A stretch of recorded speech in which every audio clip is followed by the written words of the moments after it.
I asked my love to take a walk, just a little walk, down beside where the waters flow, down by the banks of the Ohio. He sang it so softly the melody barely seemed to leave his lips. His voice was beautiful, hauntingly so. He held her hand as they lay next to the stream, and he sang for her. And only say that you'll be mine, in no others entwine. So soft his voice was, almost as though he was whispering.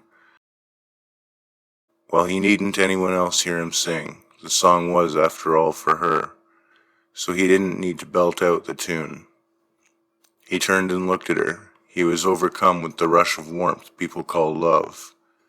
With his free hand he gently brushed a strand of hair from her face. She had a faint smile on her face. It was almost a neutral look, and yet he continued to sing.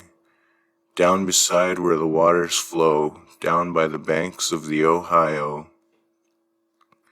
He got up, leaving her to lie and listen to the melodic rush of the stream, the bright hot sun gleaming down on God's good earth, the green grass beneath their picnic basket rustling gently in the breeze. It was scenic, so much so it seemed straight out of a movie. He walked further from her, looking, searching. He bent down and found what he was looking for, a simple, delicate daisy. Just one. He had no need for a bunch. He walked with it gently. He had always been a gentle person. It reflected in his singing, with the way it was so quiet. If you asked anyone about him, they'd tell you he'd never hurt a fly. They say love is like a flower. You must nurture it and let it grow. She was his flower, his love, his delicate little daisy. They also say you should not pick the flower and put it in a vase for display, as it will soon wither and die. Rather let the flower be, and let it be beautiful in the wilderness. That is what he intended for her. He would never pluck her and let the world see her beauty. She was his flower, and he wanted to grow and nurture her. He arrived back at the stream. A bird far off in the distance let out a shriek. Something must have frightened it.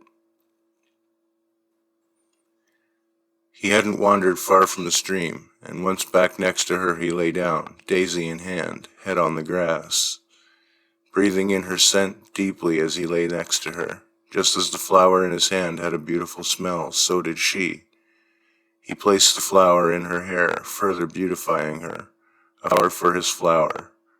He looked towards the bright sun and squinted. Such a lovely day. The stream continued to flow steadily. He gazed at her with nothing but love. Unfortunately, the love he had for her was unrequited. Well, it didn't matter. He loved her enough for the both of them.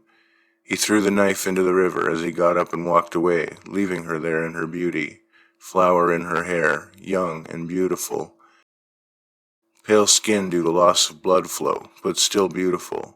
He sang the last bit of the song as he walked away.